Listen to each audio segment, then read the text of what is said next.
Okay, so this is the main line coming from the rod tip. First, put on one bobber stop. Take the little bead that's underneath it off because you're not going to need a bead in between the two bobber stops. Then slide a second one on.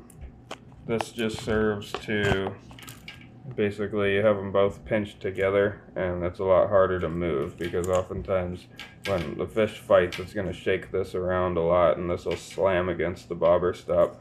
This helps you just keep your depth consistent even when that's happening. Then after you've got the second one on, keep that bead on because you do need a bead in between the bobber stop and whatever's going to be under it. And then put on a corky, just helps to indicate if the rig is functioning properly.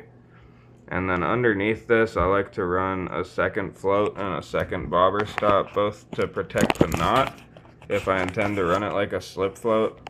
But it also lets me use it like a fixed float and keep the bobber in a fixed position on my line, which sometimes gets you a better presentation in certain drifts. Anyway, once you've got your float all rigged up, you got the two stops, the bead, the corky, the float, and then another bead and another stop.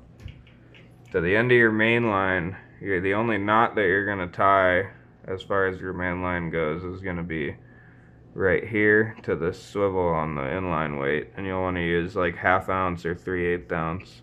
Either one's fine.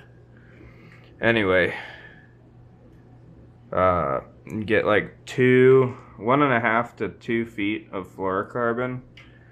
I would say start with 3 because you're gonna lose about 6 inches to each knot. And honestly, before you tie this knot, take your weight and tie a Palomar knot from the fluorocarbon to the weight before you do anything else.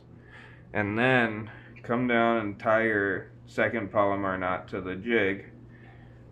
And then tie a Palomar knot from the main line to the weight because you're going to want to pass over the entire thing. So basically the loop, you're going to take it and stick the weight through on the Palomar knot.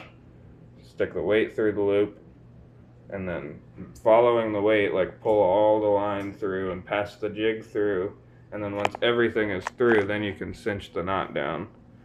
And yeah, it should leave you with this really strong, unbreakable rig that'll work really good.